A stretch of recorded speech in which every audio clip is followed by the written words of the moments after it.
என்னன்னு கேட்டீங்கன்னா, அப்பா தான் உருவாக்குனாரு. இந்த குழந்தை ஜனனமாச்சு. அந்த ஜனனமாயி அப்பாவுக்கு 12ஆம் இடம் காலச்சக்கரத்துக்கு 12, காலச்சக்கரத்துக்கு 9ஆம் இடம் தகப்பன், தகப்பனுக்கு தனுசுக்கு 12, அது விருச்சிக வீடு, அது காலச்சக்கரத்துக்கு 8, 8 என்பது மரணம். அதனால 9வது மாசத்துல இருந்து 10வது மாசம் ஒரு குழந்தை வெளியில வந்துட்டால் அப்பனுக்கு கொல்லி போடுறதுக்காக ஒரு வாரிசு வேணுங்கிறதுக்காக அந்த காலத்துல 9ன்னு வச்சாங்க. அதுதான் பாயிண்ட். எப்படி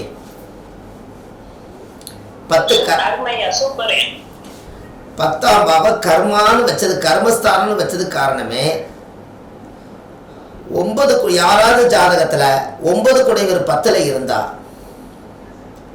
9 குடைவர் 10ல இருந்தா அந்த ஜாதகருக்கு ஒரு ஆண் குழந்தை பிறக்கும். அது யாருக்கா இருந்தாலும் சரி. 9 குடைவர் 10ல இருந்தா ஏன் கர்மம் செய்ய ஒரு ஆண் மகன் பிறப்பான்.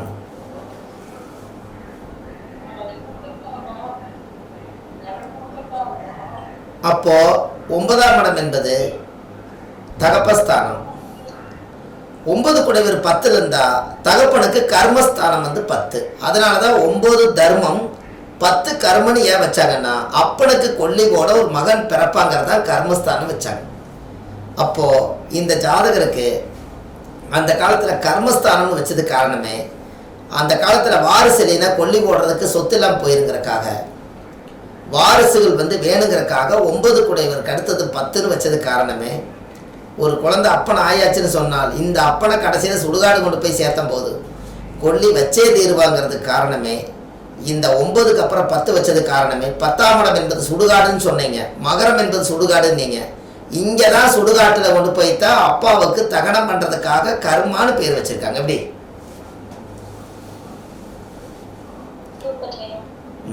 காலச்சக்கரத்தை இப்படி எல்லாம் பிரித்து பார்த்தா இவ்வளவு ரகசியங்கள் உள்ள இருக்குதா இல்லையா சொல்லுங்க.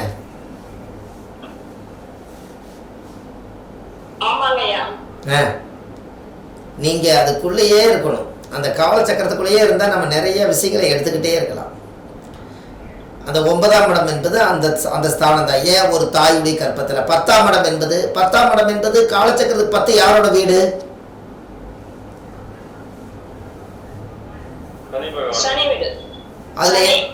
அதுல என்ன நட்சத்திரம் இருக்குதுங்க?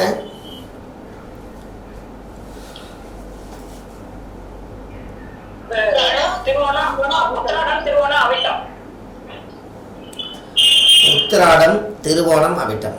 அப்போ ஓகே, அப்போ அந்த ஜாதகத்துல திருவோண நட்சத்திரம் யாருடைய நட்சத்திரம் சொல்லுங்க?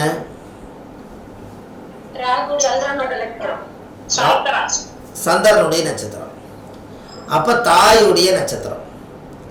அப்போ சந்திர திசை எத்தனை வருஷம்? 10 வருஷம். சரி, காலச்சக்கரத்துக்கு அது எத்தனை மாசம்? 10. அப்ப 10 மாசம் அந்த இடத்துக்கு பரிபூர்ணம் வந்துட்டால் அந்த இடத்துல ஒரு குழந்தை தாயாக போறாங்கிறத 10வது மாசம் ஒரு குழந்தை வர்றதுக்காக அந்த காலத்திலே கொண்டு போய் திருவோண நட்சத்திரம் சந்திரனுக்கு தாயை கொண்டு போய் 10 மாசம் ஆகி நீ வெளியில தாய்ங்கிற பட்டை வாங்குங்கிறக்காக முன்னோர்கள் அந்த காலத்துல கணிச்சு வச்சிருக்காங்க. எப்படி சூப்பரையா. அந்த இடத்துல திருவோண நட்சத்திரத்தை ஏன் அங்க கொண்டு போய் வச்சிருக்கிறாங்கன்னா சந்திரனுடைய நட்சத்திரத்தை கொண்டு போய் 10வது ராசி கட்டத்துல போய் தாய்ங்கிற நட்சத்திரத்தை கொண்டு போய் கரெக்டா வச்சிருக்காங்க. அதே இடத்துல உத்திராடம் மீதி 3 வாரம் இருக்கும். இந்த 3 வாரம் தந்தை உருவாக்குனது தான் தாய்ங்கிற பட்டம் கிடைச்சதுங்கிறக்காக அந்த இடத்துல உத்திராடத்தையும் திருவோணத்தையும் கொண்டு போய் 10வது மாசத்துல வச்சுதான் அதே வீட்டில் ஒரு ஜாதகத்துக்கு அவங்களோட பார்வை பட்ட உடனே நேர் 7ஆம் பார்வை எங்க நேரம் பார்க்கும்? மகரத்துலேருந்து இவங்க 2 பேரும் சேர்ந்தோடனே 10ஆம் இடம்ங்கிறது 2 பேரும் சேர்ந்த உடனே நேர் 7ஆம் பார்வை அங்கிருந்து எந்த வீட்டை பார்க்கும்? டக்குனு சொல்லுங்க. கடகத்தை பார்க்கும். கடகம் கடகத்துல என்ன கிரகம் உச்சம்? குரு உச்சம். குரு உச்சம். குரு உச்சம்.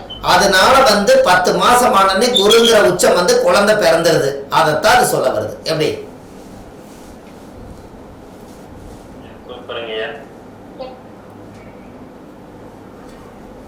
ஒண்ணு கருத்தை சொல்ல மாட்டேங்கிறீங்க.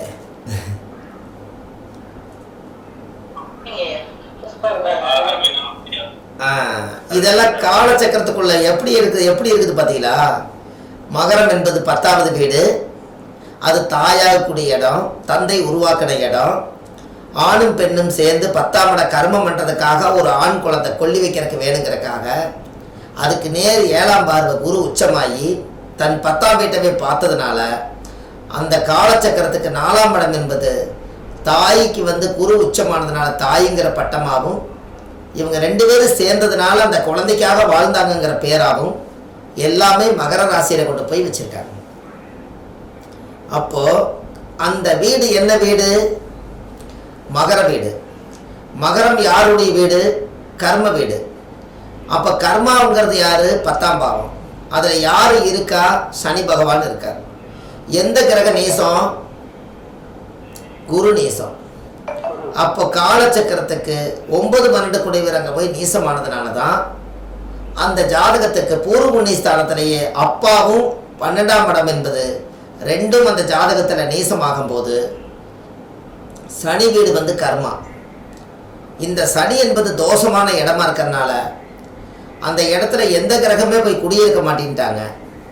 அதனால இந்த ஒரு குரு உச்சமாக இருந்தால் ஒரு நீச குரு ஒருத்தர் வேணும்.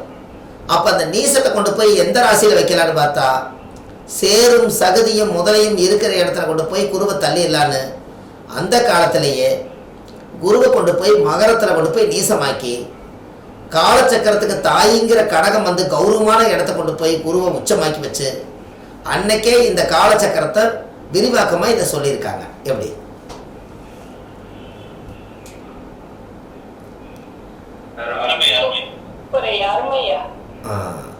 இந்த குருவை வேற எங்க கொண்டு போய் வச்சிங்கனாலும், நீசமான குருவை வேற எங்க கொண்டு போய் வச்சிங்கனாலும் சரியா வராது. கும்பத்தில் கொண்டு போய் வச்சிங்கனாலும் குருவோட நட்சத்திரம் இருக்குது பூரட்டாதி, அப்ப நான் தான் அது ஆடு.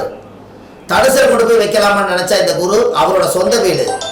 மீனத்தில் கொண்டு போய் வைக்கலாம்னு பார்த்தாலும், மீனத்தில் கொண்டு போய் வைக்கலாமான்னு பார்த்தாலும் அதை விட ஆட்சி வீடு. அப்ப இந்த குரு எல்லா இடத்துலையும் பலமாயிருவாரு. அப்போ குருங்கிற ஒருத்தர் நீசம் ஆகணும்னா அப்போ சனி என்பது மகர வீடா இருக்கிறதுனால கர்மம் பண்றதுக்கு ஒரு வாரிசை உருவாக்கி விட்டுட்டா வாரிசு சொத்து உயிர் சொத்தா மாறுங்கிறக்காக வேற வழி இல்லை. அதனால காலச்சக்கரத்துக்கு சரியான இடம் மகரத்துல தான் குரு நீசமாகிறார். எப்படி?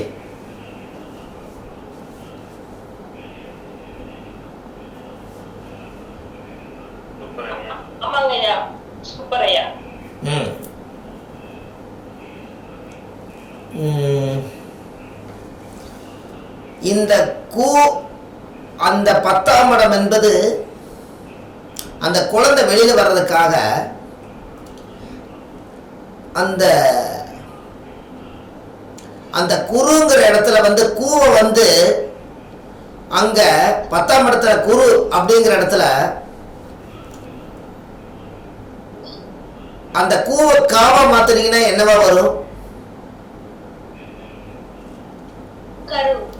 அதனால அந்த கரு வெளியில வருது. அதுதான் 10. அதனாலதான் குரு நீசம். குழந்தை வயிற்றுக்குள்ள தங்காம வெளியே வந்தே தேரணும். எப்படி?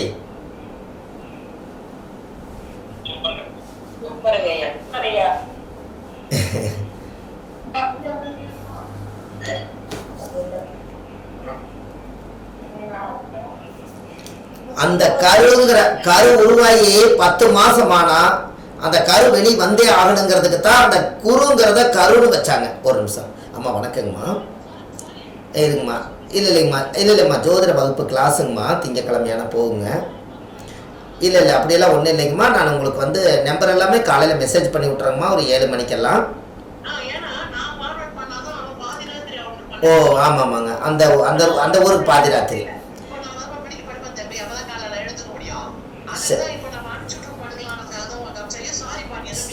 இருக்கட்டுங்கம்மா. நான் இல்லை இப்போ நான் கிளாஸ் எடுக்கிற நம்பரை உங்களுக்கு நான் அனுப்பிச்சி வைக்கிறேங்கம்மா. இப்போ மெசேஜ் போட்டு விட்றேன். உங்களுக்கு வேணா கூட நான் வேற நம்பர் தரேங்கம்மா. இப்போ ஒரு நம்பர் தரேங்க. அனுப்பிச்சி விட்றேங்கம்மா. தேங்க்யூம்மா. அம்மாவுக்கு அமெரிக்காவுக்கு அனுப்பிச்சி வச்சிருங்க.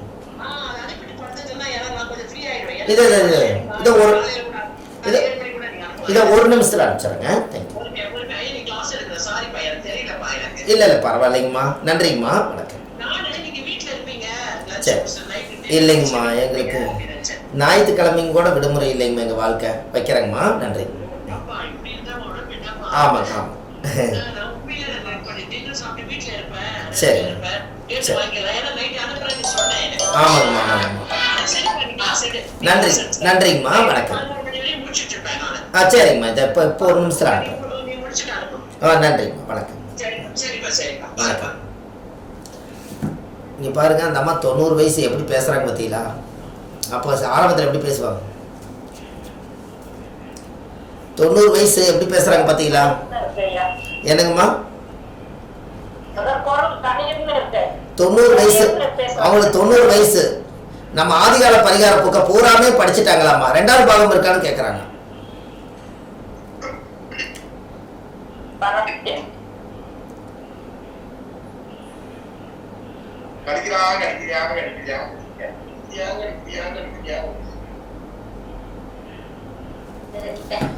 அப்போ குரு குரு அப்படின்னு சொல்லிட்டு இருந்தீங்க.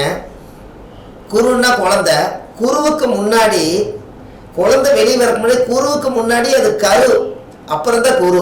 கரெக்டுங்களா?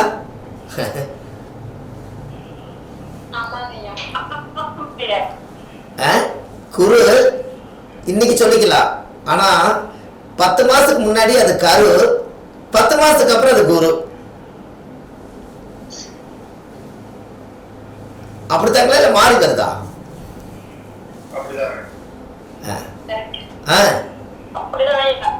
அவ்வளவுதான். 2 வார்த்தையிலையும் கூட பரிகாரம் எடுக்க முடியுதா இல்லைங்களா? கரு பிளஸ் குரு. அந்த கரு உருவானதான் குருவுக்கு மரியாதை. அப்போ எனக்கு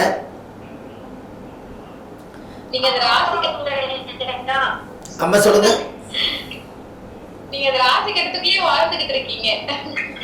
ஆமாங்க, இந்த ஞாயிற்றுக்கிழமை கூட விடுமுறை இல்லைன்னு சொல்றேன் பாருங்க. என்னப்பா இப்படி இருக்க, உடம்பு என்ன ஆகு அப்படின்னு கேட்கறாங்க பாருங்க. அது 5 கிலோ குறைவேன், மறுபடியும் 5 கிலோ ஏறுவேன். இந்த கிரகத்தோடவே வாழ்ந்துட்டு இருக்கிற எல்லாம் வெளியில போகும், மறுபடியும் ஒரு 5 கிலோ கூடும், மறுபடியும் 5 கிலோ இறங்கிடும். இது வாழ்க்கையில பரமப்பட மாட்டேன் நம்மளுது எனர்ஜி. இப்போ ஏன்னா காலையிலேருந்து ஒரு 10 ஜாதகம் நீங்க பார்க்கணும். 10 ஜாதகம் 10 பேருடைய நட்சத்திரத்துக்கூட வாழ்ந்துட்டு இருக்கிறோம். மறுபடியும் ஏதாவது இப்படி மற்றது பேசிக்கிட்டே இருக்கிறோம். ஆண்டவனுக்கு தான் நன்றி சொல்லணுங்க. ஏன்னா இந்த எனர்ஜியை ஆண்டவன் கொடுத்துருக்கான் பார்த்தீங்களா? காலையில இருந்து ஆரம்பிச்சு இன்னொரு வரைக்கும் இப்படியே பேசணுமே, அதான் பெரிய விஷயம். அதனால அது ஒரு பெரிய விஷயம் இல்லைங்களா? காலையில நம்ம ஒரு 9 மணிக்கு ஆபீஸ்க்கு வந்திருப்போம். 9 மணிலிருந்து பொழுதா வரைக்கும் எல்லாத்துக்கும் கூட பேசுவோம். இந்த எனர்ஜி எல்லாம் வெளியில போயிருக்கும். இப்போ எக்ஸ்ட்ரா நம்ம கிளாஸ் எடுக்கும்போது இன்னும் கொஞ்சம் சேர்த்து பேச வேண்டியதாகவும் இருக்கும். அப்போ கிட்டத்தட்ட நான் ஸ்டாப்பாக ஒரு 8, 9, 10 மணி நேரம் அந்த எனர்ஜியோட தாங்கி நம்ம பேசினா அது கடவுளுக்கு தான் நம்ம நன்றி சொல்லணும். அதனால தான் கற்றோருக்கு சென்ற இடமெல்லாம் சிறப்புன்னு சொன்னாங்க. அப்போ கற்றோருக்கு சென்ற இடமெல்லாம் சிறப்புன்னா நம்ம கற்றுக்கிட்ட வித்தையெல்லாம் எங்கே இருக்குதுன்னு கேட்டிங்கன்னா நம்மளோட மூளைக்குள்ளேயும் ஞானத்துக்குள்ளேயும் தான் இருக்குது. அதை கீ கொடுத்துட்டோம்னா அது பாட்டுக்கு பேசிக்கிட்டே இருக்குது. நம்ம புக்கை பார்த்தா சொல்லிக்கிட்டு இருக்கோம் வந்திருக்கோம், அது எல்லாமே ஒரு காலத்தில் படித்த விஷயத்தை ஞானத்தோடு சொல்கிறோம். அதனால தான் காலையில் இருந்து பொழுதா வரைக்கும் கிரகங்களோடவே நாம் பேசிக்கிட்டு இருக்கும்போது கிரகம் நம்மளோட பேசுது. கிரகமும் நானும் சேர்ந்து வந்த ஜோசியர் ஜாதகம் பார்க்க வந்தவங்களுக்கு பேசுகிறோம். கிரகம் எங்கூட பேசுது, நான் அவங்களோட பேசுகிறேன். கிரகமும் நானும் சேர்ந்து வந்த கிளைண்ட்டுகளோட பேசுகிறோம். அப்படி ஆகிப்போச்சா இல்லைங்களா வாழ்க்கை?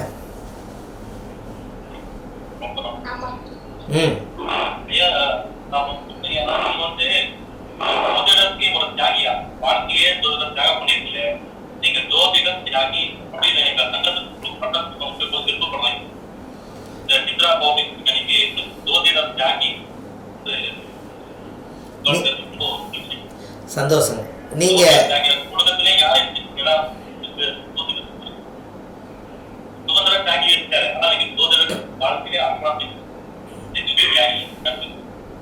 நீங்க சந்தோஷங்க. அதாவது திருச்செங்கோட்டில்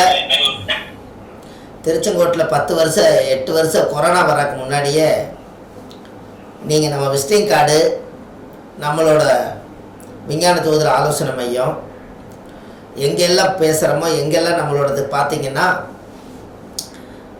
பிரசன்ன ஜோதிட ஞானி டாக்டர் சுபமாரிமுத்து தான் வச்சுருப்பேன். ஜோதிட ஞானின்னு 10 வருஷத்துக்கு முன்னாடி ரெஜிஸ்ட்ரேஷன் பண்ணினேன். எதுக்குன்னு கேட்டிங்கன்னா, ஜோதிட ஞானின்னு ஒரு நம்ம எழுதி பட்டம் வாங்கிட்டோம்னா அந்த ஞானியாக இருந்து ஏதாவது ஒரு புத்தகத்தை எழுதிடணுங்கிறதுக்காக அந்த ஜோதிட ஞானின்னு வச்சங்காட்டி தான் நீங்கள் அவ்வளோ பெரிய புக்கிலேயே ஜோதிட ஞானி சுபமாரிமுத்து தான் ஆதிகால பரிகார புக்கில் இருக்குது. அப்போ 10 வருஷத்துக்கு முன்னாடியே நம்ம அதை ஏன் உருவாக்கணும்னா, அது விதைச்சாத்தான் அது முளைக்கும். என்றைக்குமே ஒரு கணக்கு வச்சுக்கோங்க, வாயில் சொல்கிறது எதுவுமே நடக்காது, நம்ம செயல்பாட்டு கொண்டு வரணும். தண்ணிக்குள்ளே இறங்காமல் உங்களால் நீச்சல் அடிக்க முடியுமா? அப்போ அதுபோல் நீங்கள் மேட்டில் நின்று பேசி என்ன பண்ணுறது? தண்ணிக்குள்ளே இறங்கினா தானே நீச்சல் பழக முடியும். தண்ணிக்குள்ளேயே இல்லாமல் நான் நீச்சல் எனக்கு தெரியுன்னு மேலே நின்று சொன்னாங்கன்னா, உண்மை தண்ணிக்குள்ளே இறங்கினா தானே நீந்தி பார்த்தா தானே இவர் நீச்சல் அடிக்கிறான்னு தெரியும். தண்ணிக்குள்ளேயே இல்லாமல் எப்படி இருக்குது? அதுபோல் விதைச்சாத்தான் முளைக்கும். எந்த ஒரு விஷயமா இருந்தாலும் சரி, விதைச்சாத்தான் முளைக்கும். நீங்கள் என்னத்தை உலகத்துக்குள்ளே கொண்டு போய் போடுறீங்களோ அது உலகத்துக்கு கண்டிப்பாக கொண்டு போய் சேர்த்து. இன்றைக்கி நம்ம கேமரா என்னை பார்த்துட்டு இருக்குது, இந்த ஃபோனில் இத்தனை பேர் நீங்கள் என்னை பார்க்குறீங்க. ஒரு பக்கம் லைட்டு இத்தனை எண்ணெய் என்னை பார்க்குது, இவ்வளவுக்கு இயந்திர கருவிகளும் பார்க்குது, நம்ம இயங்குறோம். இதெல்லாம் கடவுள் கொடுத்த கிஃப்ட்டு. அதனால தான் ஜோதிட ஞானிங்கிற ஒரு ஆதிகால பரிகார புக்கில் கடைசியில் ஒரு வரி எழுதியிருப்பேன். என்ன எழுதியிருப்பேன்னா, கடவுள் இவ்வளோ விஷயத்தையும் நம்மளுக்கு ஆண்டவன் கொடுத்ததுக்காக ஒரே வரியில் நான் ரத்தின சுருக்கமாக எழுதியிருப்பேன். என்ன எழுதியிருக்கேன்னா, கடவுள் கொடுத்ததற்கே நன்றி சொல்ல முடியவில்லை, இன்னும் இதில் அடுத்தடுத்து கேட்பதற்கு அஞ்சுதே என் உள்ளம் அப்படின்னு எழுதியிருப்பேன்.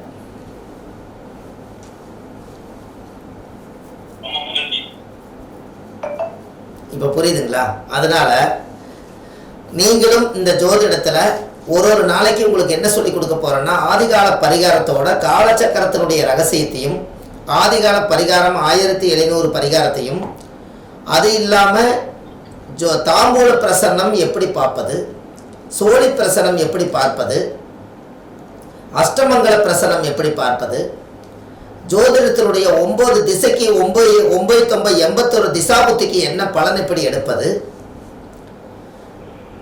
ஜாமகோல் பிரசனம் எப்படி பார்ப்பது, சகனம் வழிசகன பிரசனம் எப்படி பார்ப்பது, எல்லாமே நாம் கிளாஸ் ஆரம்பித்ததுலேருந்து நாம் இதை பூராமே சொல்லி கொடுக்கலான் இருக்கேன். இதில் நீங்கள் எத்தனை பேர் நீங்கள் இதுக்குள்ளே சேரணும்னு நினைக்கிறீங்களோ அவங்க எல்லாரும் தவறாமல் நீங்கள் இந்த கிளாஸ்க்குள்ளே வந்துடுங்க. நாளைக்கு காசி பயணத்துக்கு நாங்கள் கிளம்புறோம். காசி போயிட்டு வந்துட்டு இந்த வடிகட்டி 1 வருஷம் கடைசி வரைக்கும் நான் உங்களோடு பயணிக்கிறேன். உங்களுடைய திறமைகள் எல்லாம் எனக்கு வேண்டும். இந்த ஜோதிடத்தில் இருக்கக்கூடிய நுட்பங்கள் எல்லாம் நீங்கள் சொல்கிற மாதிரி நான் சொல்லணும் அப்படின்னு நீங்கள் நினச்சால் நீங்கள் இந்த குழுவில் நீங்கள் பயணிக்கலாம். இதில் ஒருத்தரும் கூட இடையில வெளியில் போயிடாதீங்க. அது முடிவெடுத்துக்கங்க, தெளிவாக ஒரு முடிவெடுத்துருங்க. அது உங்களுக்கு ரொம்ப புண்ணியமாக போயிடும். ஏன் அப்படின்னு கேட்டால், நம்ம இவ்வளவு தூரம் காசு பணத்துக்கு ஒரு நாளும் நம்ம அதுக்காக எடுத்துக்கவே மாட்டோம். நம்மகிட்ட இருக்கிறவங்க நல்லா 1 வருஷம் படித்து இந்த ஆதிகால பரிகார சான்றிதழை பதிவு எண் போட்டு, அரசு பதிவு எண் போட்டு, நீங்கள்லாம் ஆதிகால பரிகாரம் எல்லாரும் 10 கிளாஸ் படிப்பாங்க. ஒரு சில பேர் 20 கிளாஸ் படிப்பாங்க. ஒரு சில பேர் ஒரு நாள் கிளாஸ் படிப்பாங்க. நம்மளோட வகுப்பு எவ்வளோ போட்டிருக்கிறோம்னா, அவங்ககிட்ட ஒரு விஷயம் இருந்தால், ஒரு 10 கிளாஸ் நடத்துகிற அளவுக்கு விஷயம் இருந்தால், அந்த 10 கிளாஸும் சேர்ந்து 1.5 மணி நேரம் எடுத்தால் கிட்டத்தட்ட ஒரு 15 மணி நேரம் வரும். இந்த 15 மணி நேரத்துக்குள்ளே 10 கிளாஸை நீங்கள் எடுத்துட்டு, இவ்வளவு தான், இதுக்கு மேலே நீங்கள் படிச்சுக்கோங்க, உங்கள் அறிவு கொண்டு வாழ்ந்துக்குன்னு சொல்லாமல் 1 வருஷ காலம் ஒரு பயிற்சி மாதிரி எடுத்து எல்லா துறையிலும் நீங்கள் ஈடுபட்டு வரணும். சோழி பிரசனம்னாலும் உங்களுக்கு தெரிஞ்சிருக்கணும், தாம்பூல பிரசனம்னாலும் உங்களுக்கு தெரிஞ்சிருக்கணும், அஷ்டமங்கல பிரசனம்னாலும், கோவில் பிரசனம்னாலும் உங்களுக்கு தெரிஞ்சிருக்கணும், திருக்கணிதத்தில் ஜோதிடம் பார்க்குறதா இருந்தாலும் தெரிஞ்சிருக்கணும், ஆதிகால பரிகாரம்னாலும் தெரிஞ்சிருக்கணும், ஒரு தாய் தந்தையுடைய வழிசகனமாக இருந்தாலும் தெரிஞ்சிருக்கணும், இந்த ஜோதிடம் தோன்றி எங்கே போய் முடிவில் இருக்குதுங்கிறதையும் தெரிஞ்சுக்கணும், இந்த உலகத்தில் ஆன்மீகத்தை பற்றி தெரிஞ்சுக்கணும், ஞானிகளாட்ட சித்தர்கள் முனிவர்களை பற்றி தெரிஞ்சுக்கணும். இத்தனையும் முடிச்சு கொடுக்கும்போது கண்டிப்பாக ஒரு சப்ஜெக்டாக எடுத்தால் கண்டிப்பாக உங்களுக்கு ஓராண்டு காலம் ஆகும். இதில் 13 கிளாஸ் நீங்கள் படிச்சிருக்கீங்க, அப்போ முன்னாங்க 12 3 மாதம் படிச்சிருக்கீங்க, இன்னும் மீதி 9 மாதம் இருக்குது. இந்த 9 மாதம் வாரம் வாரம் நீங்கள் படிச்சுக்கிட்டே வந்தால் கண்டிப்பாக நீங்கள் ஆஃபீஸ் போட்டு ஜாதகம் பார்க்கும்போது எவ்வளோ பெரிய பயில்வான் வந்தாலும் எவ்வளோ பெரிய வீரர்கள் வந்தாலும் ஜோதிட ரீதியாக அவங்களுக்கு எல்லா விஷயத்தையும் நீங்கள் சொல்லி அவரை புரிய வச்சு அவரை காப்பாற்றி விட வேண்டியது நம்மளோட கடமையாக இருக்கும். அதுக்கு இந்த குழுவில் யாரும் இதிலேருந்து தேன் கூடு என்னைக்கு ஒற்றுமையாக இருக்கணும், களைஞ்சிட்டா மறுபடியும் சேருமான்னு தெரியாது. அதனால் இதில் நிறைய பேர் கொஞ்சம் வர முடியாத சூழ்நிலையில் இருக்கிறாங்க, சில பேர்த்துகளுக்கு ரெக்கார்டிங்கே போதும்னு நினச்சிட்டு இருக்கிறாங்க. அதனால் நம்ம யாரையும் கூப்பிட்டு தனிப்பட்ட முறையில் நம்ம பேசி பழக்கம் இல்லை. அதனால் நீங்கள் காசி போயிட்டு வந்தோடனே இந்த குழுவிலிருந்து நான் 12 மாதமும் பயணிக்கிறேன் அப்படின்னு சொல்லி, இந்த மீதி 9 மாதம் பயணிக்கிறேன்னு சொல்லி, நான் இது நீங்கள் எல்லாம் மெசேஜ் போட்டதெல்லாம் எடுத்துகிட்டு இந்த குழுவில் இருக்கிறவங்களுக்கு லிங்க் வராது. இன்னொரு ஃபோனில் நீங்கள் யாரெல்லாம் உள்ளே வரீங்களோ அவங்களுக்கு அடுத்த வாரத்தில் இருந்து காசி போயிட்டு வந்துட்டு 9 திசாபுத்திக்கு பலன் எடுத்து கொடுக்கறதும், முடக்கு தோஷத்தினுடைய ரகசியத்தை சொல்லி கொடுக்கறதும், திதி சூனிய யோகம் கரணத்தை பற்றி சொல்கிறதும், ஏட்டு ஜட்டு எல்லாமே ஒரு வருஷத்துக்குள்ளே படிச்சுக்கோங்க. அதுக்கப்புறம் நம்மளோட தமிழ்நாட்டுக்குள்ளே ஒரு 108 பேர் மட்டும்தான் நீங்கள் இருப்பீங்க. அனைத்தும் படித்து சகலகலா வல்லவனாக இருப்பீங்க. அதுக்கு நான் ரெடியாக இருக்கேன், நீங்கள் ரெடியாக இருந்தால் சரி.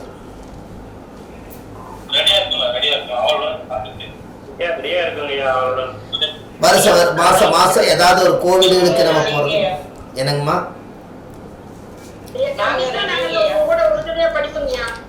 ஆமாங்க, அதுதான். நீங்கள் அது நம்மளுக்கு நிறைய விஷயங்கள் கிடைக்கும். அதனால நீங்கள் தாராளமாக அதை ஒரு சிறப்பாக கொண்டுட்டு போயிடலாம், எந்த தப்பு வராது. அதனால் நீங்கள் இப்போவே இந்த குழுவில் இருந்து யாரெல்லாம் தயாராக இருக்கிறீங்க, மாதம் அதே மாதிரி கரெக்டாக நீங்கள் இதை ஃபாலோ பண்ணிகிட்டே வாங்க. உங்களுக்கு நான் நிறைய ரகசியங்கள் நிறைய வச்சுருக்கேன். இந்த ரகசியங்கள் எல்லாம் ஆன்லைன்லேயே நான் உங்களுக்கு சொல்லி கொடுக்குறேன். அதை பூராமே நீங்கள் கற்றுக்குங்க. நமக்கு பின்னாடி சொத்து வாழுதோ சுகம் வாழுதுங்கிறதுல இல்லை, ஜோதிடம் வாழும். அதுக்கு உண்டான விஷயத்தை நான் உங்களுக்கு சொல்லி கொடுக்குறேன்.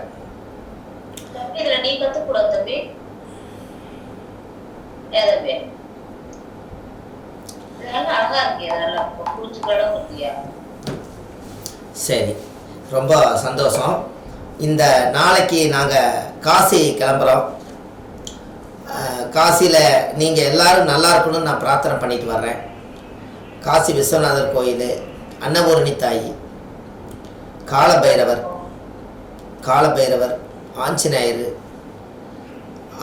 காசி விசாலாட்சி, அலகாபாத்தில் கங்கா யமுனா சரஸ்வதியுடைய நதியில் எல்லாம் பூஜை எல்லாம் முடித்து உங்களுக்கு எல்லாத்துக்கும் நம்ம ஒரு அர்ச்சனை பண்ணி பூஜை பண்ணி உங்களுக்கு எல்லாத்துக்கும் ஒரு ஆசீர்வாதம் பண்ணி அங்கேருந்தே நீங்கள் எல்லோரும் ஜோதிடத்தில் நல்லா வரணும்னு சொல்லி நான் பிரார்த்தனை பண்ணுறேன். நீங்கள் நல்லா வரணும், என்னுடைய நம்பிக்கை என்றைக்கு உங்களோட கடைசி வரைக்கும் இருக்குன்னு சொல்லி காசி பயணம் முடிஞ்சோடனே நம்ம கிளாஸ் ஆரம்பிச்சிடலாம். இந்த குரு நீங்கள் யாரோ கேட்டிருந்தாங்க, இந்த குரு பயிற்சி பற்றி நீங்கள் கொஞ்சம் சொல்லுங்க ஐயா. அதில் கொஞ்சம் ரகசியம் கொஞ்சம் நம்ம இந்த வருஷம் இந்த குருவினால் நம்மளுக்கு யாருக்கு நல்லது நடக்கும்னு சொன்னாங்க. ஆனால் சொல்கிறதுக்கு டைம் 10 தான் இருந்தாலும் ஒரு 2 வாரத்தை நம்ம சொல்லுவோம். இந்த குரு பயிற்சி நம்ம இது வரைக்கும் எப்பவுமே ஜாதகப்படி குரு பயிற்சி, சனி பயிற்சி, ராகு பயிற்சி, ராசி வலது எதுவுமே நம்ம வீடியோவில் போட்டிருக்க மாட்டோம். என்ன காரணம் அப்படின்னா, அதாவது உண்மையான கரண்ட் இல்லாதப்ப யூபிஎஸ் மாதிரி வருது. அதனால் இப்போது கரெக்டாக பாருங்கள், நீங்கள் யாராருக்கு குருவலன் 1 வருஷத்துக்கு இருக்குதா அப்படின்னு கேட்டால் நல்லா யோசிச்சு பாருங்கள். இப்போ குரு எந்த ராசிக்கு வர்றாரு? ரிஷப ராசிக்கு வர்றாரு.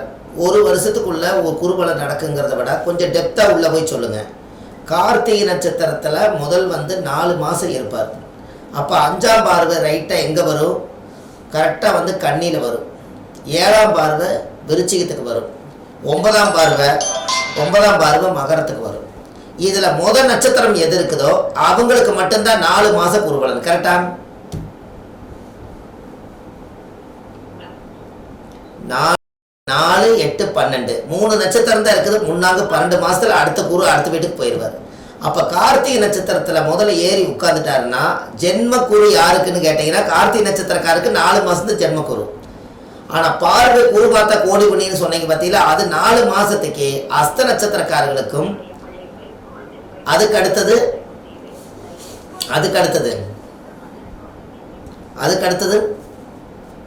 கரெக்டா விருச்சிகத்துல என்ன நட்சத்திரம் இருக்குது? சுவாதி விசாகம் இருக்குது. இல்ல விசாகம் இருக்குது. விசாகத்துக்கு 4 மாசம். அதுக்கடுத்து மகரத்துல வந்து உத்திராட 4 மாசம். இந்த 4 மாசங்கிறது கரெக்டா மே மாசம் வந்தா மே, ஜூன், ஜூலை, ஆகஸ்ட் வரைக்கும் இந்த 3 நட்சத்திரக்காரர்களுக்கு உண்மையான குருபலன். கரெக்டுங்களா? ஒன்னும் கருத்தை பேச மாட்டேறீங்களே. அருமையான விஷயம். உங்களுக்கு புரியலையா? குரு பார்த்தா கோடி புண்ணியன்னீங்க. குரு ஒரு வீட்டை பார்க்கறாரு. ஆனா அதனுடைய தன்மை என்ன? எந்த நட்சத்திரத்துல ஏறி உட்கார்ந்து எந்த வீட்டை பார்க்கறாரு அந்த வீட்டுக்கு ஒரு வரிசை குருபலன் கிடைக்காது. அதுல ஒரு நட்சத்திர வீடு இருக்குது, அதுக்கு மட்டும்தான் ஒளி வரும். அதுக்கு அடுத்தது ஆகஸ்டுக்கு அப்புறம் டிசம்பர் வரைக்கும் நடுச்சென்றல ரோகிணி நட்சத்திரத்துல ஜென்மகுரு வருவார். இங்க அஸ்தம் முடிஞ்சு சித்திரைக்கு வந்துடும். இங்க விசாகம் முடிஞ்சு அனுச நட்சத்திரக்கார குருபலை இதெல்லாம் வந்துடும்.